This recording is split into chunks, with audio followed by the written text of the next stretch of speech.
Hello, welcome to World Civilizations since 1500. Now, this is session 2 of the 8th topic of the course titled World Wars and Decolonization. So in this session, we're going to continue looking at the first part that is dealing with the 30-year crisis, something we started looking at in the previous session when we looked at, for example, the imperial race between different industrial empires in Europe that led ultimately to the First World War. We were also looking at the shattering of some of the empires after the First World War, like the German Empire. We're looking at the Austrian-Hungarian and also the Russian Empire. Now, another element of this crisis that we looked at was the Great Depression of the 1930s, the global crisis, the global economic crisis that affected international trade, affected industrial production, and that gave rise to unemployment and famine around the world, and that led to the rise of autarky. The idea that nations are moving inward and they're pretty much trying to become self-sufficient. Another element of this 30-year crisis that we started looking at the end of session 1 was the rise of fascism. And again, this is a kind of a resurgence, if you will, of old political and social systems that govern, for example, very highly conservative and to a very great extent repressive societies that are going to, in the 20th century, re-emerge, if you will, under a new name, the name of fascism, in order to deal with some of the problems of modernity. Modernity, again, the coming of, for example, of capitalism led to the division of society between social classes, and we have, of course, social conflict or class conflict, for example, liberal ideas as well. That came out of the Enlightenment regarding equality. It's also going to create unrest in society in highly conservative environments such as Germany and Japan, as we'll see. This is going to fuel, of course, also conflict, leading to not only class conflict, but also issues dealing with changing gender roles, the women's liberation movement, for example, and civil liberties and civil freedoms that those highly conservative environments believed were responsible for the disintegration of society due to the rise of alcoholism and prostitution and the like. Now, we're going to continue looking at that. I mean, we were looking at Germany at the end of session 1, and we looked at the background of Germany. Again, it's a highly conservative environment in which there is a very clear and very rigid hierarchy in which groups of people are stacked one upon another, going all the way to the very top, in this case, the monarch or the emperor. Again, so it's a very rigid hierarchy that is ruled by monarchs or emperors. And of course, those are male figures. So this is a male-dominated society. That's another element of fascism is patriarchy as well. Again, that the male is in charge of society, the state, the male is in charge of religion, the family, etc. Again, so this is, again, the situation of Germany. It is a highly structured, highly conservative and hierarchical and patriarchal society that was, to a certain degree, destabilized by the final defeat of Germany after the First World War. The German Empire was disintegrated and the emperor abdicated. And we see during the 1920s an experimentation in Germany with democracy. Again, they instituted a kind of republican system of government. It was ruled by a parliament. We have political parties, we have elections and the like. And we have the rise of liberalism, if you will, in Germany. Now, Germany is also experiencing other problems. We mentioned the humiliation that the nation suffered by the Treaty of Versailles. This is the treaty that ended the First World War. It punished Germany. It stripped Germany from all their colonial possessions, and their army was also reduced to just a few 100,000 soldiers. Their navy was also quite diminished to a very great degree, and the nation within itself was also dismembered by the Treaty of Versailles, so they were humiliated. Not to mention that they had to pay, again, the Allies, reparations.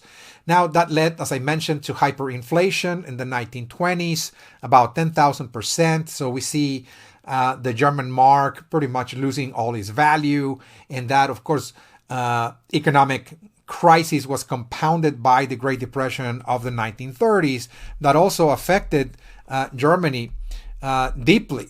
They have been in a kind of depression themselves, and now they're going to experience a much deeper financial distress, particularly the middle class that, as I mentioned, pretty much lost all their savings.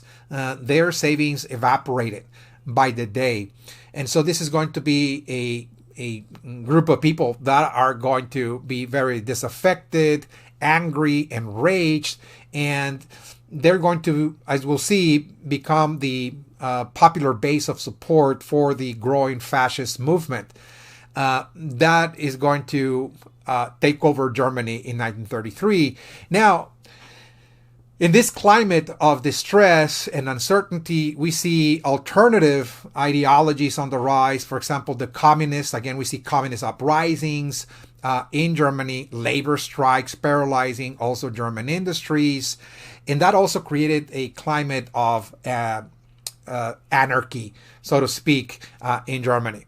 The fear of a communist takeover, just the way it had happened, for example, in Russia in 1917. So again, there were some fears about that. And during the 1920s, when Germany was experimenting with democracy, we see, of course, the rise of feminism. Women were granted the right to vote. And as we'll see, something we mentioned in session 1, the liberation of women in Germany led to the high rate of divorces, for example.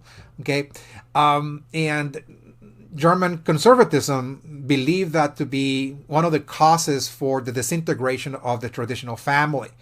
There's also the growing presence, for example, particularly in the industrial centers, of prostitution and street violence as well.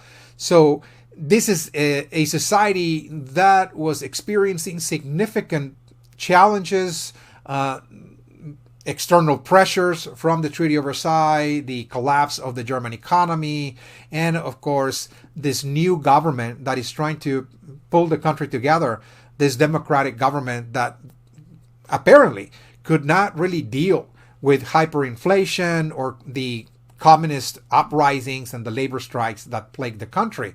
Now, in this climate, people desired to implement some, once again, totalitarian kind of government, the likes of which they were most familiar with in the past. That means that German society have been governed by monarchs for hundreds and hundreds of years. Again, the monarch represented like a father figure who ruled society with an iron fist. So they believed that that was really the cause for the disintegration of German society and culture, that Germany lacked leadership, that they lacked like a father figure, so to speak. And so this provided the perfect climate, the fertile soil for the rise of individuals who are promising people the restoration of the lost political and social order. And one of those individuals was Adolf Hitler. Again, he created a party. Again, he really embodies this fascist ideology, of hyper conservatism, rigid hierarchy, and ruling with an iron fist the country to cleanse the country from all dangers, from communists, for example, from all the elements that were leading to the disintegration of the family and so on, abolishing prostitution, ending feminism, for example, and the like. Again, so this political movement, which began to flourish around 1922, 1923 in Germany with Adolf Hitler, is going to appeal to certain sectors of the population that were very, very attracted to it. For example, the middle class. Okay, like I mentioned, one of the most affected by the collapse of the German economy was the middle class. So they gravitated towards fascism because they saw in fascism, or in this movement, again, a promise for the restoration of this lost order.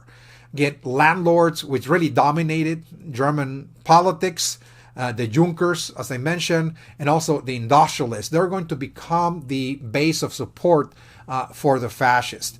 They were really betting on a more totalitarian solution to the problems affecting the country, meaning that to a certain degree they blamed modernity, they blamed liberalism, they blamed democracy for what actually was occurring in their country. So by 1933, we see the totalitarian state when Hitler, although elected into office, he seized power, he instituted a dictatorship, and he proceeded to implement totalitarian solutions to the problems of modernity, meaning that he's going to launch policies for internal repression, meaning repression at home, and foreign aggression.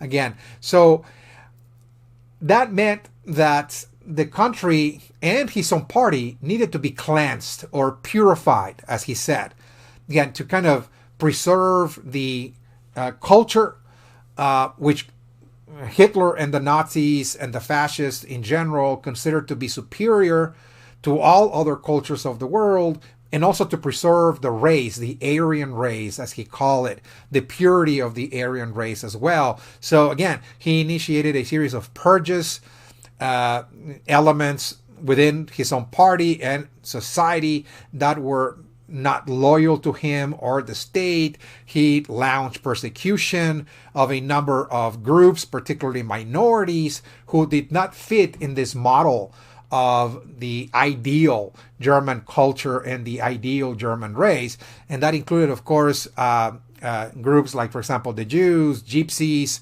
socialists, communists. That also included other groups, Germans, for example, who were considered unfit, the handicapped, for example, the mentally ill, and so on.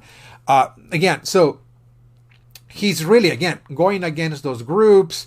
Again, that led to the concentration camps and eventually the extermination, again, of a large numbers of people, most of whom were actually Jews, again. So there's going to be a campaign, again, an anti-Semitic campaign to what he called get rid, again, of Jews across Europe.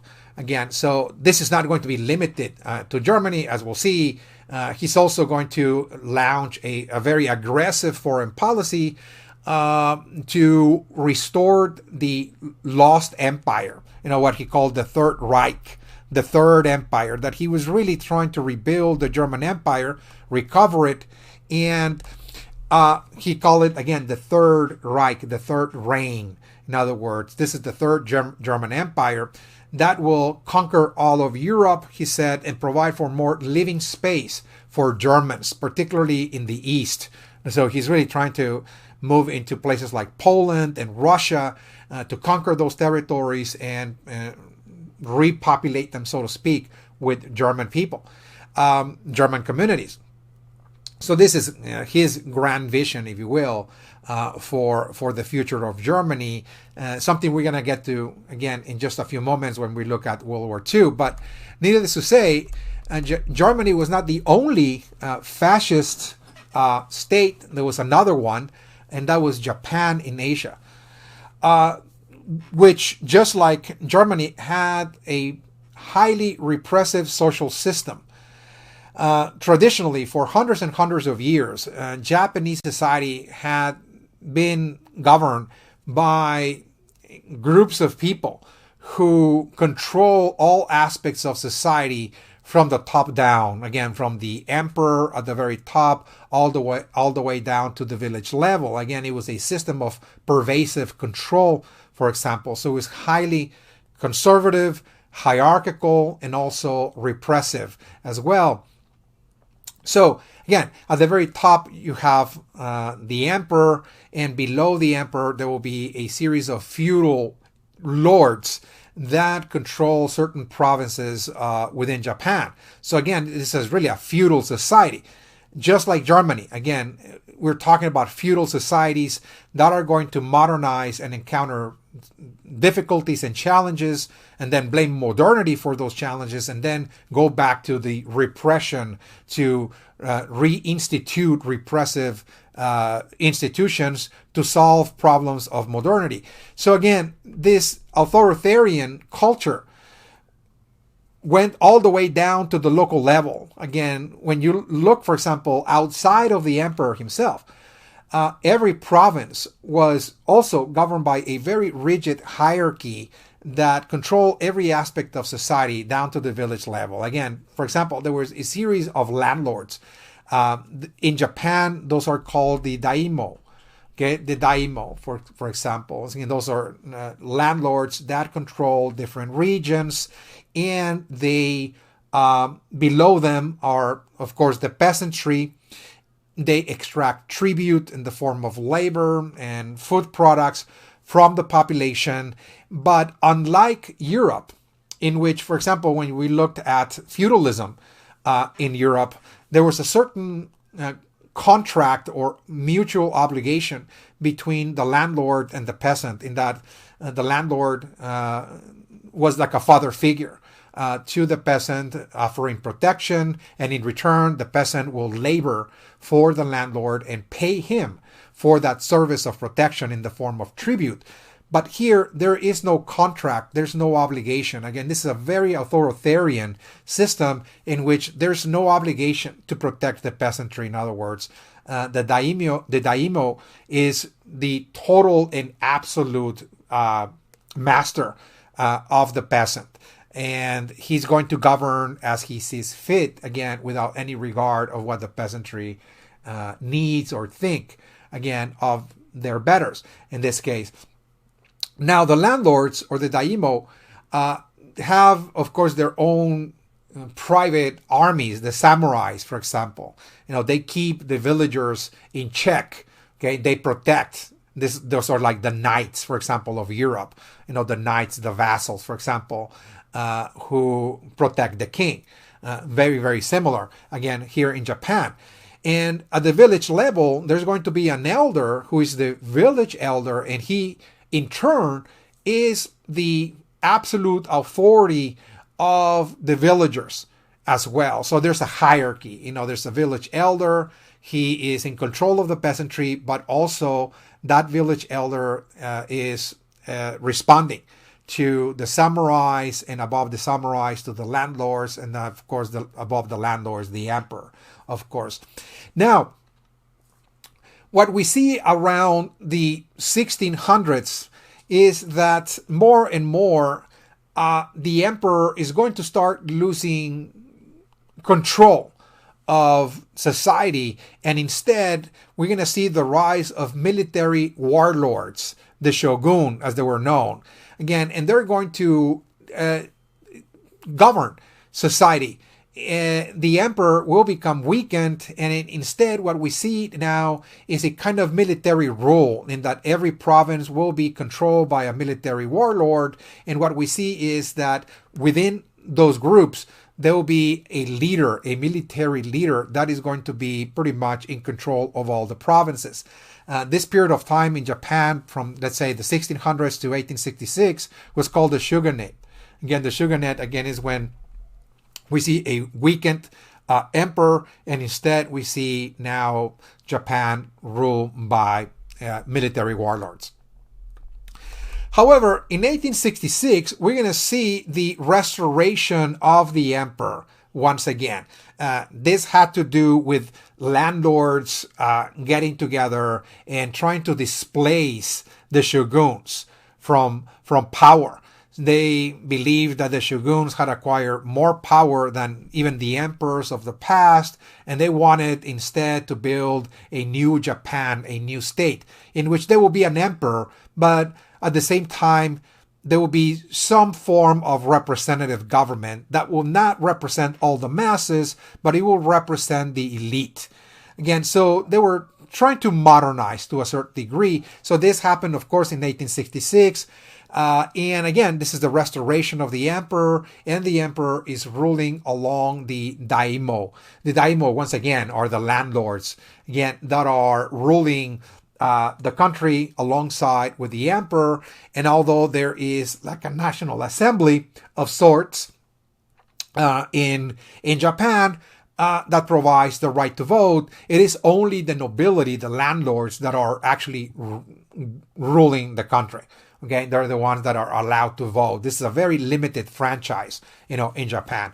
Now, they're abolishing the samurais because the samurais had become part of this feudal past. They had acquired significant power during the shogunate, when the warlords, the military warlords, were in power. So they abolished the samurais, and instead they create the modern military in 1873.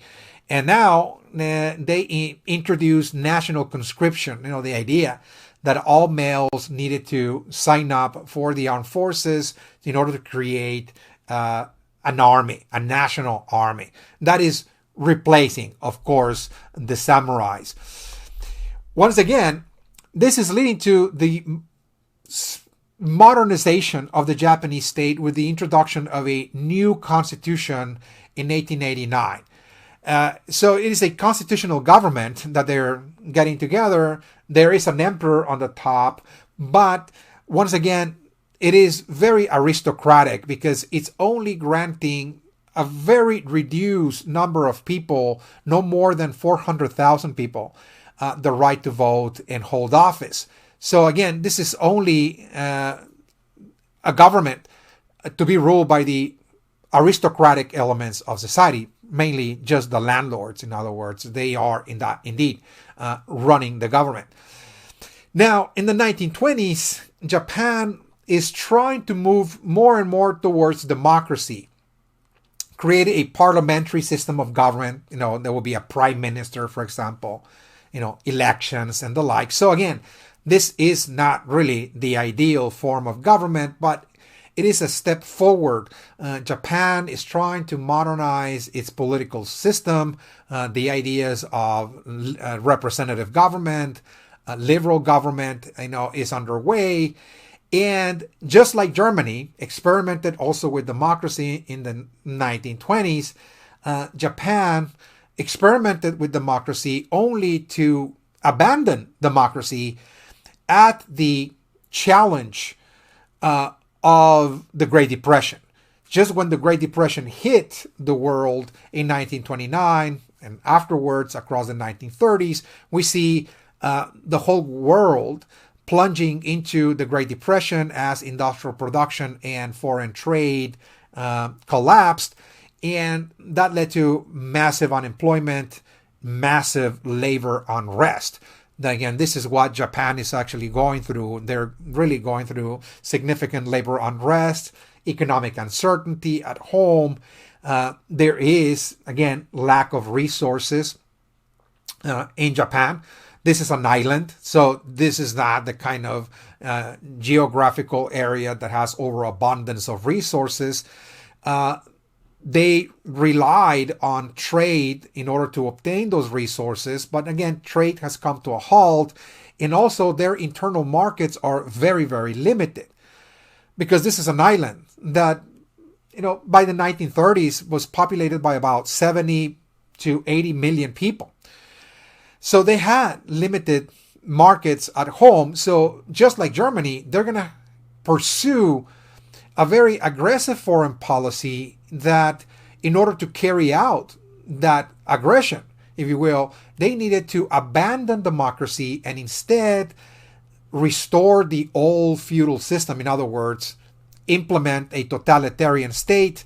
They had, again, a previous experience with a repressive system of government that we just explained, that ran from top to bottom, from the emperor all the way to the village level. And so what we see is the restoration of that once again. So a highly conservative society, very traditional, very rigid, is now once again resorting to that old feudal order to solve the problems of modernity. So in 1932, the members of the military, which really, again, when you looked at the shogunate, for example, military rule from the 1600s all the way to 1866, we see a kind of revival of that.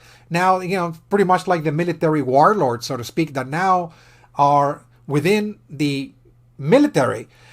They take over. They stage a coup in 1932. They assassinate the prime minister, take over the state, and they implement a totalitarian fascist state. And one of the first things they do, just like in Germany, is repress, for example, labor. Now, we talked about, for example, Hitler going against, the socialists and the communists, for example, the union leaders, etc., putting them in concentration camps and the like. Again, so we see labor repression here in Japan, and also a very aggressive foreign policy as well, in which they had, of course, plans to invade different areas of Asia, the most important of which was, of course, China. We see in the 1930s Japan occupying and invading China, something we covered briefly in the past in the previous topic. But here it is at this point that we're moving into the final element of the 30-year crisis, and that is the Second World War, again, that led to an imperial, again, first and foremost, war. Again, so the Second World War can be understood first and foremost as a rematch, so to speak, of Germany re-challenging once again Great Britain and France, and of course, along with it, the United States. Again, this is the second time that Germany challenges the British for domination of the European world system. Remember that Great Britain was really the world superpower, and Germany wanted to occupy that place. The first challenge was during the First World War. It failed, and now Germany is rising up once again to challenge Great Britain and the Allies for that kind of place in the world. So again, it is an imperial war, first and foremost. And they're coming together with Japan, along with Italy as well. Again, so there will be an alliance between Germany, Japan, and Italy to claim world hegemony in this case. Germany is invading Europe, is trying to take over the European system and centralize it under German rule. And as you can see, by 1942, this is the extent of the Nazi occupation across Europe. Okay, so first and foremost, again, the Germans have that very clear, that they must be the rulers of Europe. They're also trying to restore or regain, in this case, their African colonies, and perhaps even clip off territories from France and Britain, particularly Egypt, the Suez Canal. They're trying to seize control of that channel, which was really, again, the most important connection between Europe and India and the Far East. And so the Germans, or the Nazis, are going to also embark upon a massive military campaign in Africa, invading great portions, particularly of North Africa, and trying to secure the Suez Canal. Again, those are really the main concerns. Remember, those were networks we talked about networks very early on in the semester when we were looking at the rise of international trade. We looked at a series of networks that are connected different areas of the globe. And this is what World War II entailed to accomplish. Who was going to control those networks? Okay. So again, we see the attempt to control the African network, the sub-Saharan, for example, network, but most importantly, the Suez Canal. Okay. Now, the Japanese, of course, in Asia, are trying to control the Asian networks. Okay.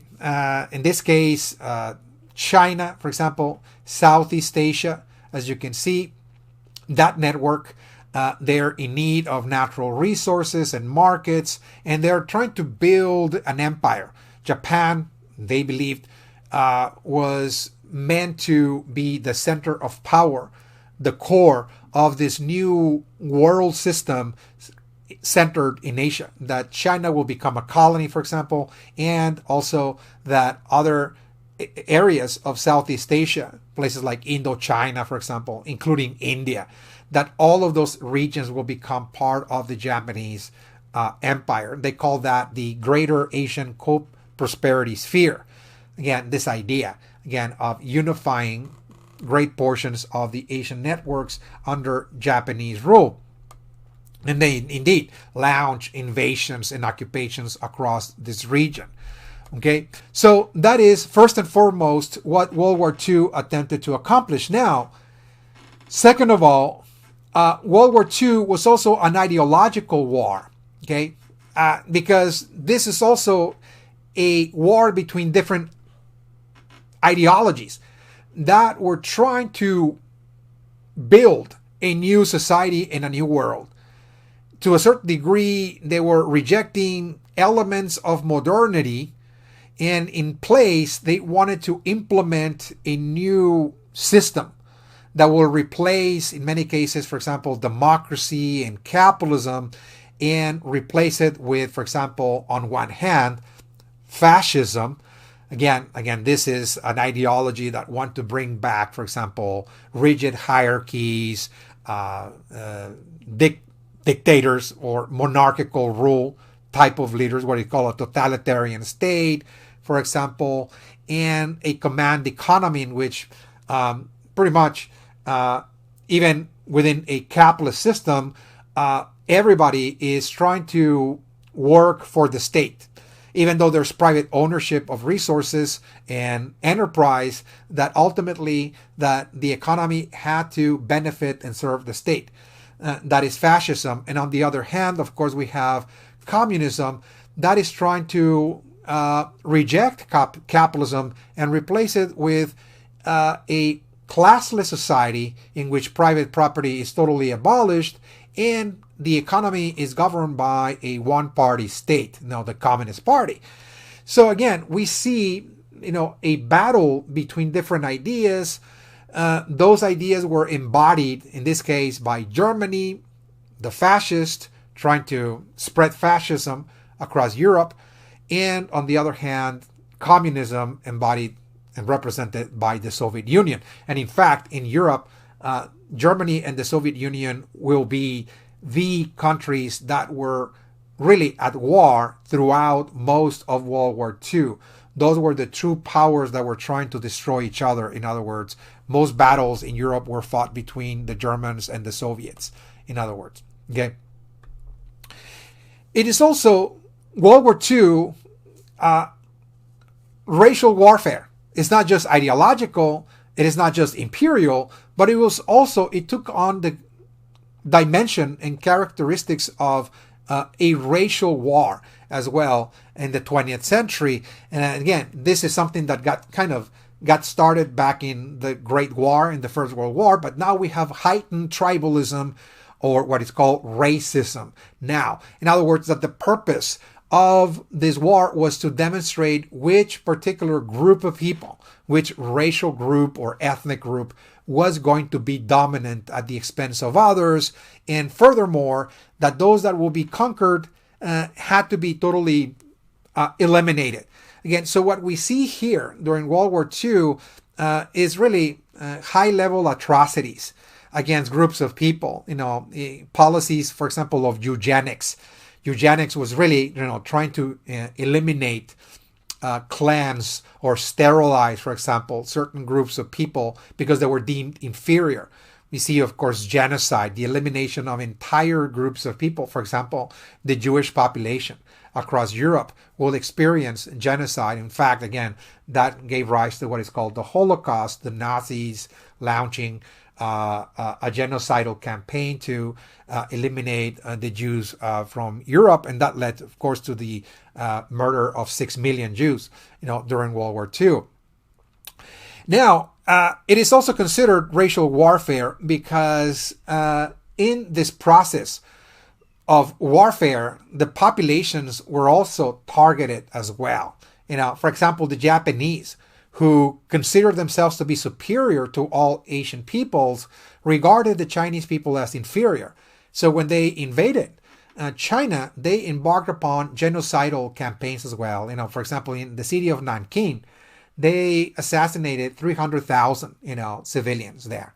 Again, in Dresden, for example, in Germany, that city was also bombed, significantly. And we're talking about civilian populations, again, that were bombed as well by the Allies. And of course, Japan, that actually marked the end of the Second World War, was really the two cities within Japan, Hiroshima and Nagasaki, disappeared really from the map, by the use of a new weapon, of course, the atomic bomb. So what we have, of course, during World War II is a new level, if you will, of warfare. It's called a war of attrition. It's also called total warfare, in which, again, there will be no discrimination, between military and civilian personnel in this case. Okay, so the end result of this is the end of the Second World War led to the destruction of empires. We talk about that at the end of the day, in 1945, there were 50 million casualties.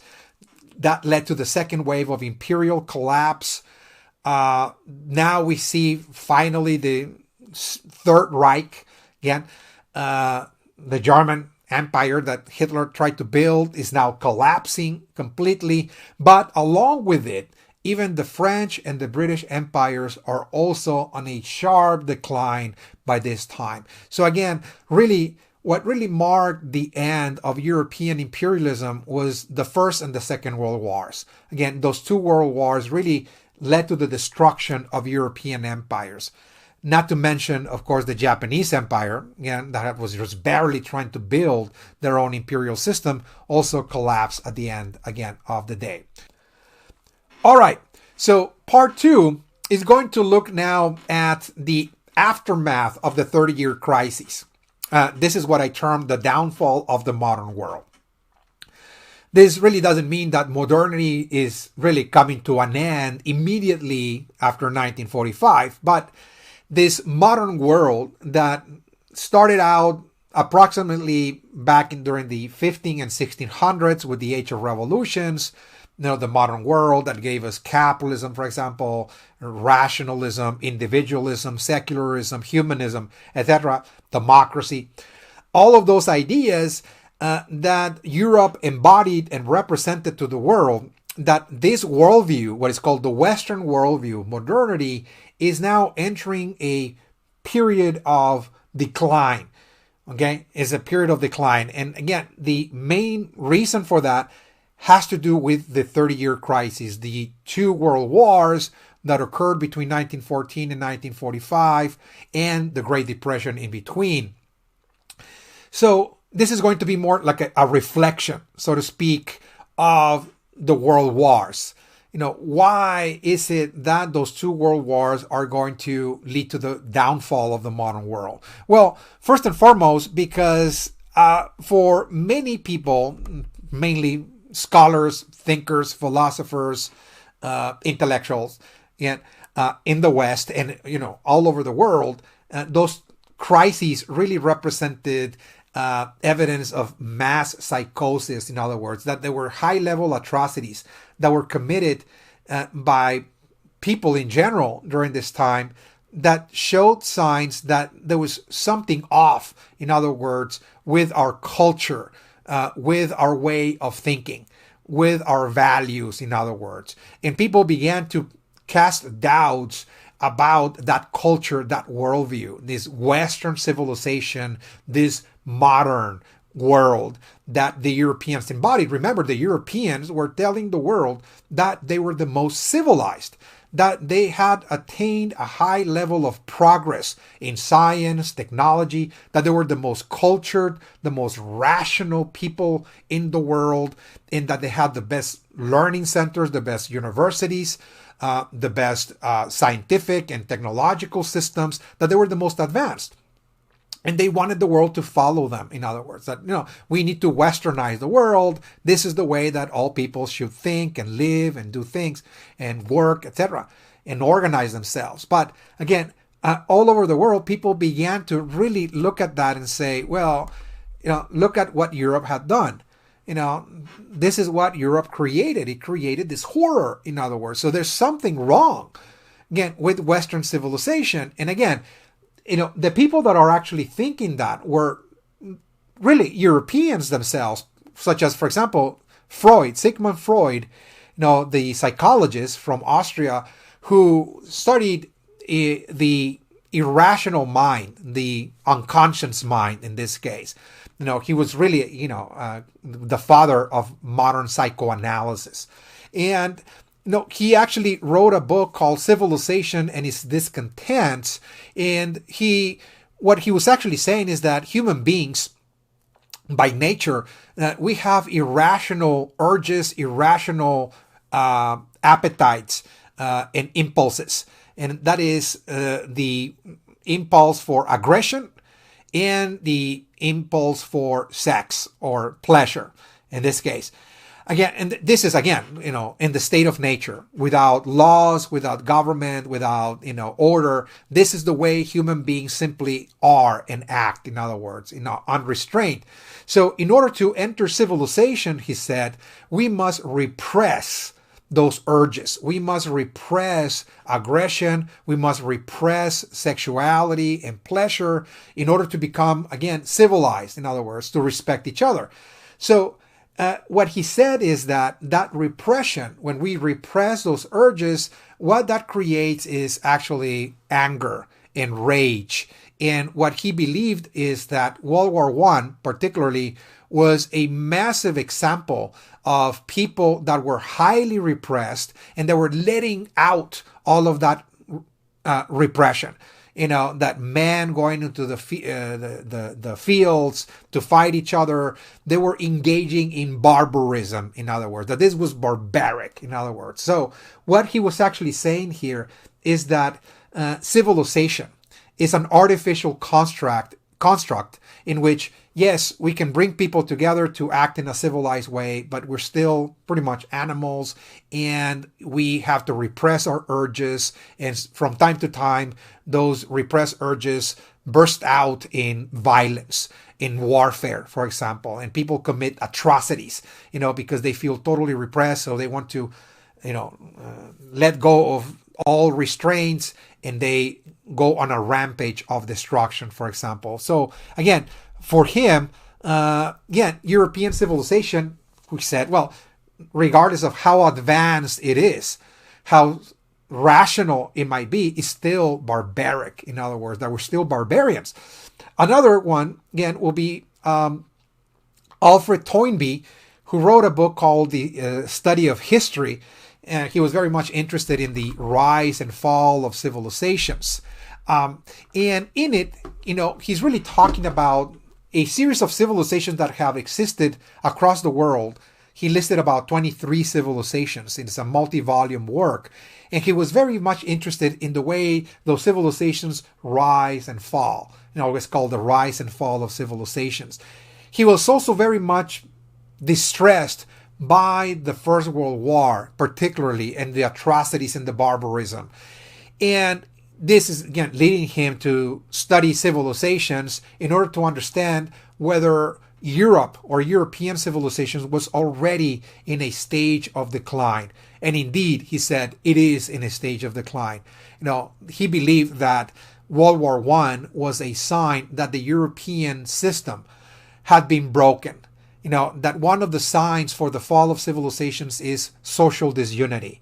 Again, when there are civil wars, for example, when there are, factions that divide society between different ideologies, for example, and people go to war within the same civilization, that this is a very clear example that previous civilizations, such as Greece and Rome and others, for example, have entered their own decay and decline when there's the rise of militarism and war and violence and civil wars, that is really a sign of decay and disintegration, that the lofty ideals that gave rise to that civilization were already abandoned in favor of, again, ideologies in which people divide themselves and they're now fighting each other, for example. So for him, Europe or European civilization was already entering into this process. Now, besides those thinkers, philosophers, and historians,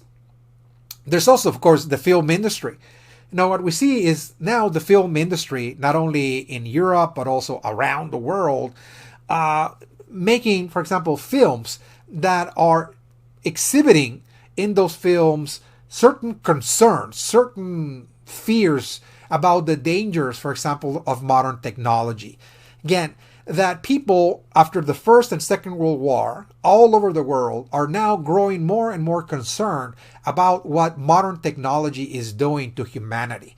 That instead of, we have reached this point of, developing, very sophisticated technologies that are supposed to make our lives better and easier so we can build a better world. That was the expectation of modern technology. The promise, that modern technology was actually used during the First and Second World War to create this high-level destruction.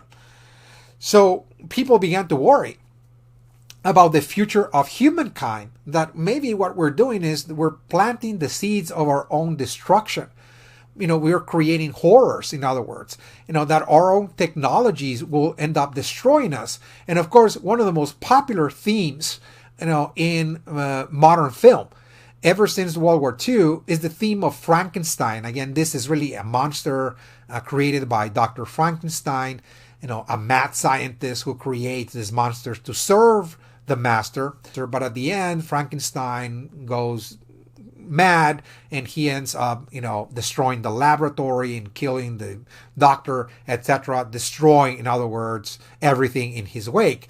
And so Frankenstein is really the symbolic representation of modern technology. We are creating Frankensteins, in other words. We're creating very destructive technologies that can potentially end human life and all life, in other words, here on Earth. Think about, for example, modern warfare, the atomic bomb and the like. Again, so other themes look at dystopian futures, futuristic societies in which everything goes wrong, a nightmarish future in which, our technologies are actually controlling us. We are controlled, we're being enslaved by technologies. Look at The Matrix, for example, and the like. Look at movies like Jurassic Park, genetic engineering. We're going to bring back the dinosaurs, but they end up destroying us and so on. Those are actually dystopian films that talk about nightmares in the future because of our misuse of technology. Again, so what, the caveat here is that no matter how advanced we are technologically and scientifically, that we're still very much governed by tribal impulses. That tribalism still governs our thinking. We separate from one another based on ethnicity, religion, linguistic, cultural differences. And now we have at our disposal advanced military weaponry that can potentially lead to high-level destruction. Again, so we're still very tribalistic, but with modern tools, in other words. Okay, that is really the cautionary tale.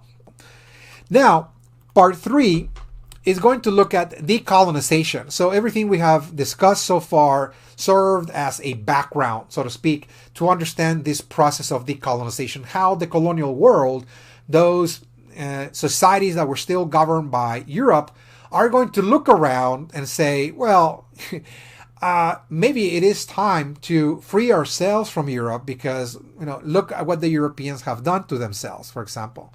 Okay? And that's one thought that run through their minds. Again, that they didn't want to be part of this culture, this civilization, so to speak. They also saw the opportunity to detach and declare independence because the two world wars and the Great Depression had severely weakened Europe. In other words, the European empires were totally weak financially, militarily, to deal with colonial uprisings and rebellions. Not that they didn't send troops to put those rebellions down, but again, those empires were now very weak and they were now in a sharp decline. We also have another development, and that is within those colonial societies, we have an educated elite. Those are actually groups of people that were educated in the empires, whether they were educated in England or in France, and they received Western education.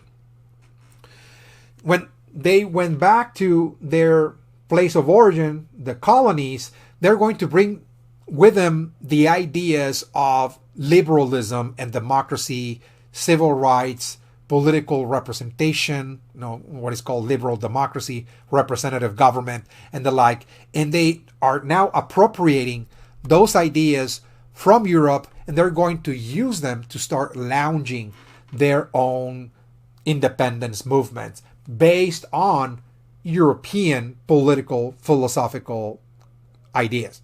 Okay, we start with India.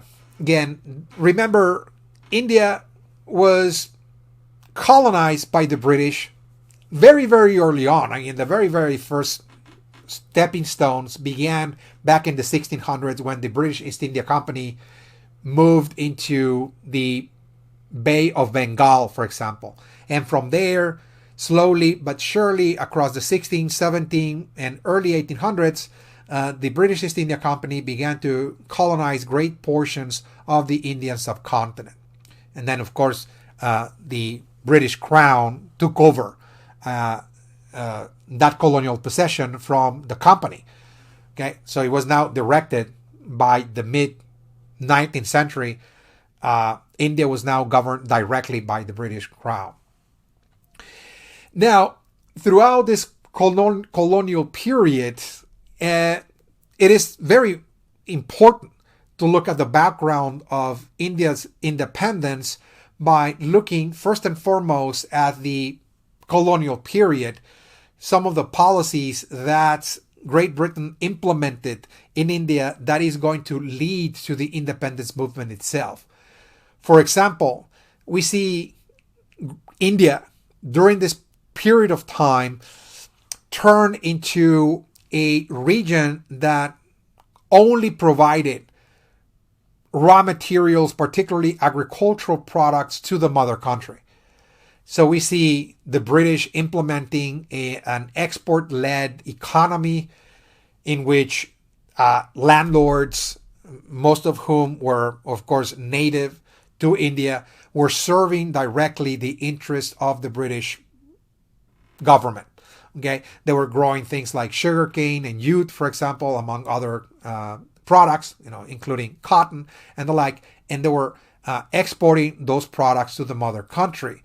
So this is really the relationship that the British are building with India. Again, that this region is to serve the mother country, is to export valuable resources, and all at the same time consume British industrial goods, manufactured goods, that the colonist in India must buy manufactured goods, particularly textiles. So in order to do that, the British destroyed India's industrial base. Remember that they had, ever since the 1600s, in India, we see the development of a textile industry. They were exporting textiles to different parts of Europe. But as the British took over India, they began to destroy, if you will, that industrial base, to take over it. and instead they forced the peoples of India to buy British goods.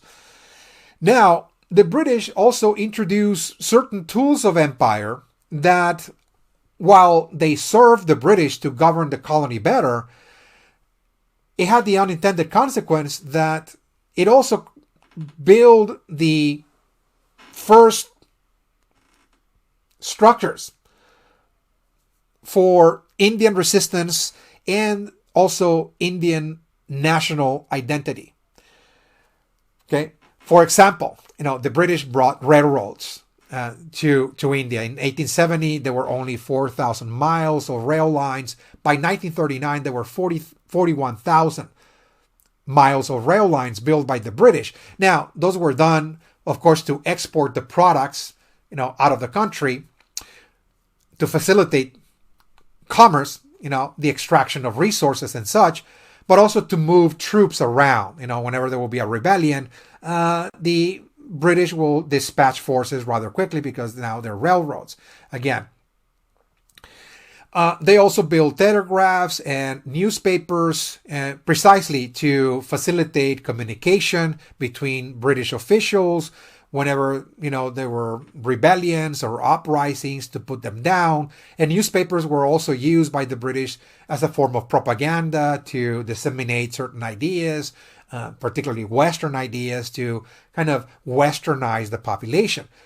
But at the same time that those served as tools of empire for the British to govern India more efficiently, the peoples of India appropriated those tools of empire in order to solidify their sense of community, to build a sense of community. Now, the peoples of India are traveling more than ever from province to province, from region to region, and they're coming together now as one people. They're seeing themselves not just as members of their own locality, but rather that they're members of a larger Hindu community, that they share a common religion and a common culture. Okay, so again, we see a growing sense of identity, or what is called colonial identity. This is going to be the backbone of a growing national identity. Of course, India is not a nation yet, but again, this is going to be the beginning stages of that. Again, the telegraph and the newspapers likewise will serve to disseminate cultural ideas, that the peoples of India are also writing in the newspapers also commentaries about religious matters or cultural matters, and this is what other people are reading across the India subcontinent, and this is going to create a sense of a common sense of identity, a common sense of community. Okay, so again, this is part of this development that is taking place during the colonial period that is going to serve as a catalyst, if you will, for change, for the movement of independence. Now, there's also population boom. Within India, what we see is a boom in population. For example, in 1872, there were only 255 million people. By 1921, we have 305 million people. Okay, why this is important is because as the population grows, the population will become more and more unmanageable for the British. The British in India are a minority. They cannot possibly control so many people. And now that we have a growing population, what that means is that there will be greater and greater opposition to the British, particularly when there are calamities and catastrophes. Whenever something goes wrong, in India, the ones to get blamed are the British, because the British are in control. So catastrophes, while it affected populations and in many cases reduced a certain degree of populations, it also created anti-British sentiment. There were famines in the 1890s that affected great portions of this region, and the British got blamed for the famines. There were also famines and plagues that affected India after the First World War, decimating millions of people, and also the British, because they were the rulers, were blamed for that. And the influenza epidemic that killed 13 million people in India after the First World War also was a source for great discontent and anti-British sentiment as well. Okay, so what we see is that this growing population is becoming really a problem for the British Empire. It's just too big to control, even with the largest army. I mean, it will not be possible, in other words, to control so many people. Now, what we see at the same time is the growing influence of university students as well within India. Now, this doesn't mean that there's a pervasive system of public education in which everybody is receiving now high quality education. The British are trying, in this case, to train a certain group of people, particularly members of the elite, to westernize them, to train them to become more efficient administrators, if you will, within India, to serve British interests. And this is going to become also a source of problem, as we'll see. We see more and more university students.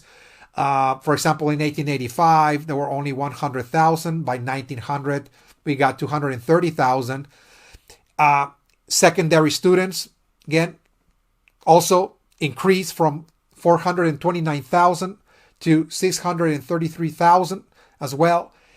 All of which, once again, are receiving Western education, particularly, imparted by British instruction, and so on. And what this is leading to is this idea that this educated elite is now thinking about political representation. They're thinking about their own rights as colonized people because they're receiving Western ideas. They're being educated, by Western professors and educators. And they're going to use that education and flip it against the colonizers, in this case, the British. And they're going to become the leaders, if you will, of this emerging independence movement in India.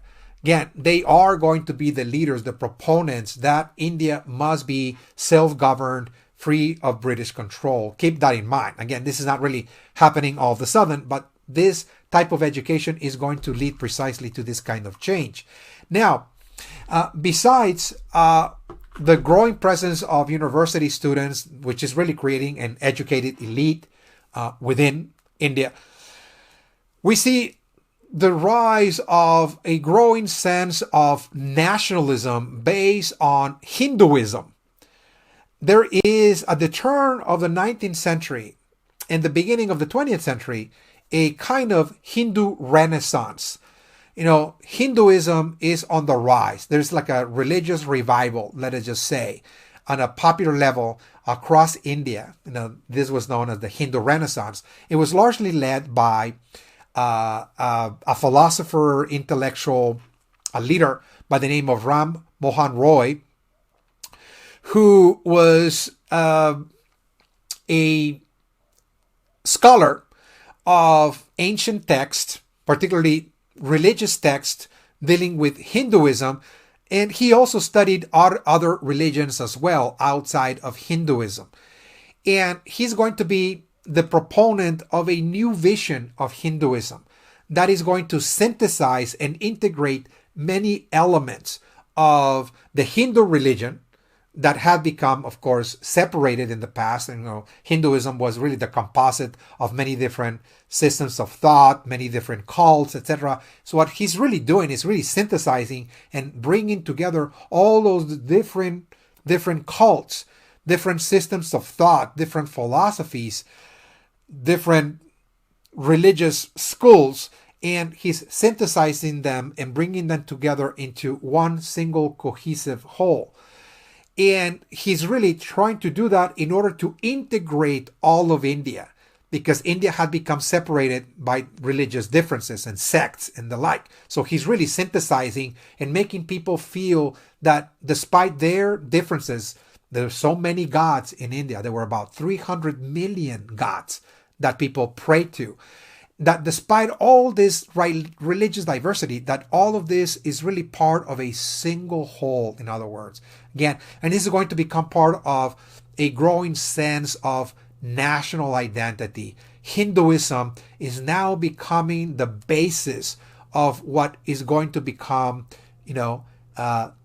India's national identity. Again, this idea of monotheism, that there's, only one God, one being that manifests itself into a multiplicity of different religions, different traditions, and different sects, but it's all one being and is part of this new Hinduist worldview that he's proposing. And so he's really bringing, again, people together. And he's also trying to reform elements of Hinduism that do not resonate with modern times. For example, he's trying to abolish, old practices like child marriage, for example. He's also trying to abolish the practice of sati. It is really the suicide of the widow after her husband's death, for example. It was really an archaic practice, just trying to abolish that altogether. And also he's going against caste, this idea that we should separate people based on caste. He's also trying to kind of modernize India in that regard, although he was not successful at doing that. He's really one of the proponents that this is something that India required in order to build a new national identity, a new wave of Hinduism, a new version of that would be more modern.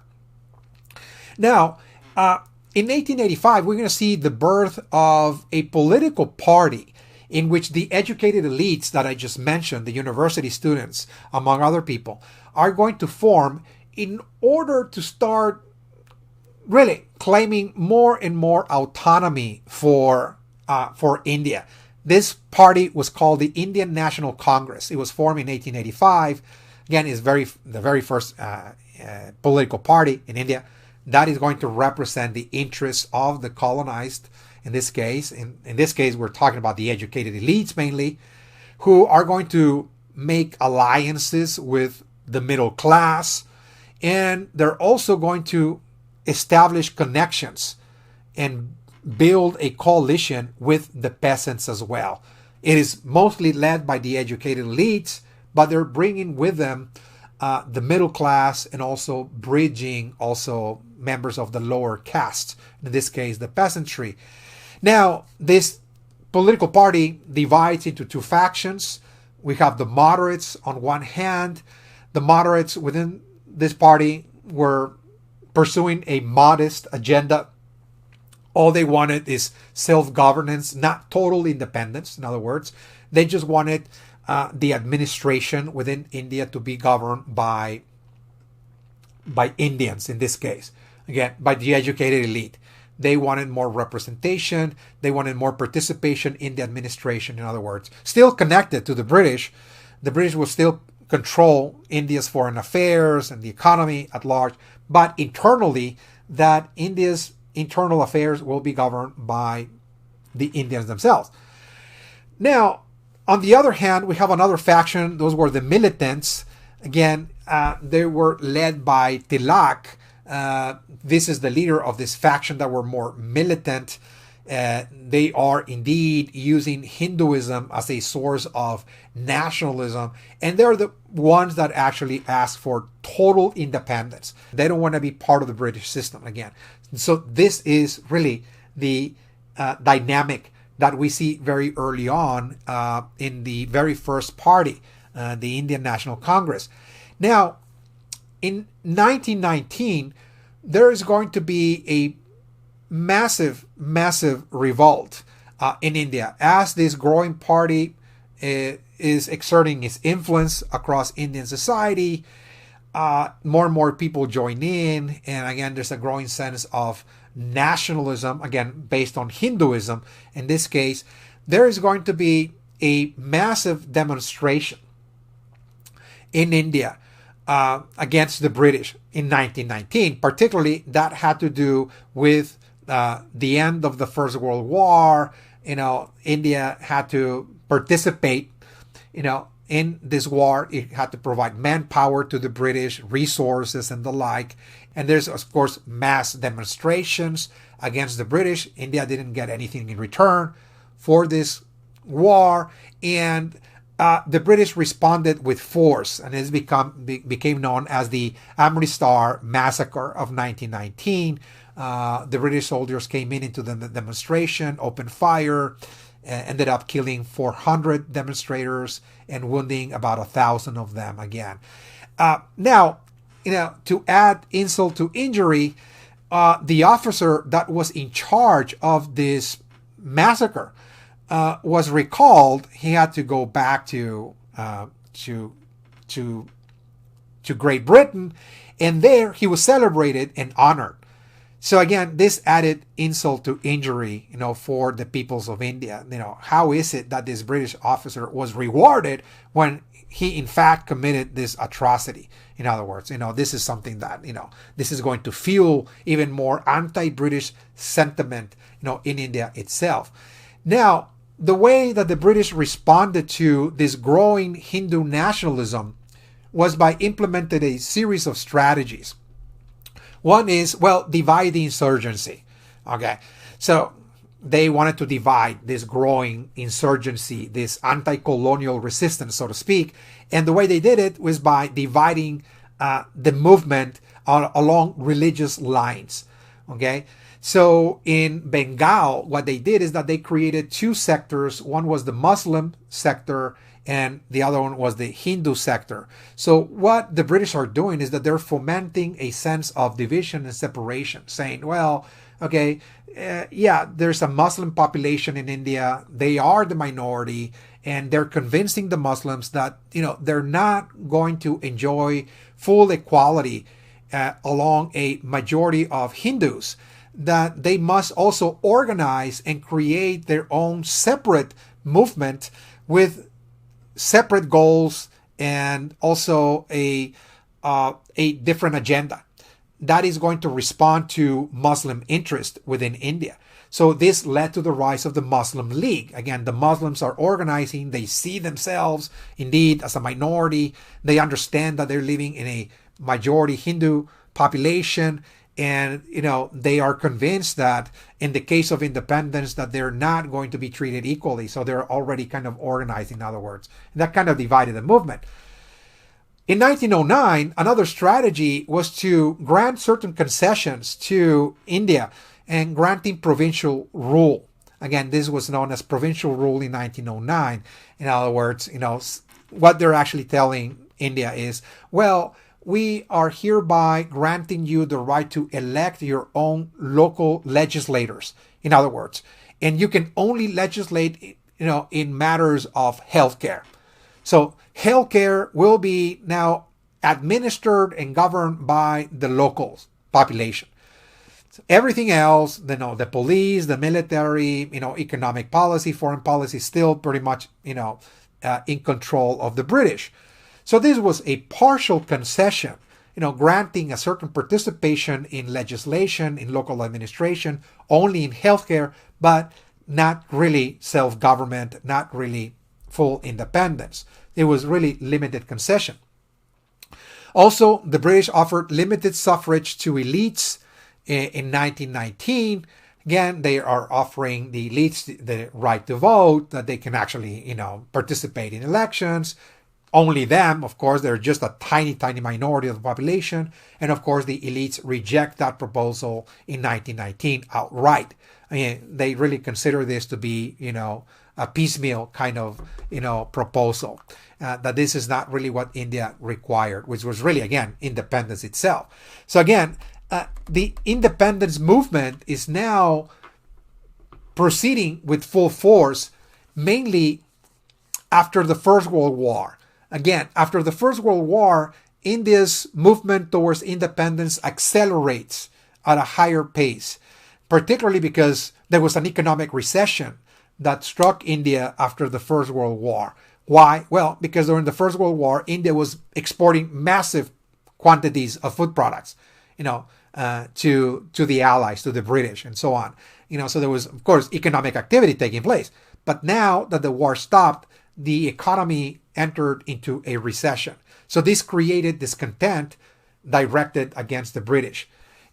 What we see now is a movement within India to remove India from the British system because they feel that India is being dragged by the British into all of those wars. Again, there's a growing sense of anti-imperialism on one hand, but on the other, that throughout the First World War, the Europeans kept talking about self-determination. Now, this idea that we should not have, colonized societies, that colonized societies should move towards independence. This is something that Woodrow Wilson, particularly the President of the United States, was saying, across the First World War. Self-determination, the rise of colonized peoples to be independent and create their own states. Well, again, the peoples of India are appropriating that rhetoric and saying, well, we are colonized and we would like to have our own independent state. So we're hereby rejecting imperialism and we would like to move towards independence. This movement led to the rise, of course, of certain individuals that are going to take on the leadership of the independence movement in India. People like Mohandas Gandhi, for example, who was indeed, a scholar, a lawyer who was educated in Great Britain. And then when he returned back to India, he is going to become the leader of this movement. This is part of this process of resistance and anti-imperialism and also Hindu nationalism as well. He himself experienced discrimination and racism when he went to South Africa during that time. He spent some time representing a client there, and he was discriminated actually in South Africa by the racist laws of that country during that time. So he extrapolated that experience to India. So when he returned back to India, he's now really convinced that this is what India required. So his way of resistance was by leading a non-violent revolution. Again, it's a non-violent resistance. In other words, we're not supposed to be fighting the British, no bloodshed, no war, etc. Again, it's a peaceful demonstrations, civil disobedience, engaging in things like boycotts against British, economic interest, trying to boycott their companies and so on, and cloth weaving. In other words, we have to revitalize our textile industry, our artisans to start weaving textiles. In other words, to start building our own industrial base and not depend on British textiles, in other words. Now, there will be peasant uprisings. Of course, not everybody was in tune with his pacifism, so to speak. And despite the fact that he was not really mobilizing people and agitating them to revolt, he was in many cases held responsible for those uprisings and in many cases arrested, for a time.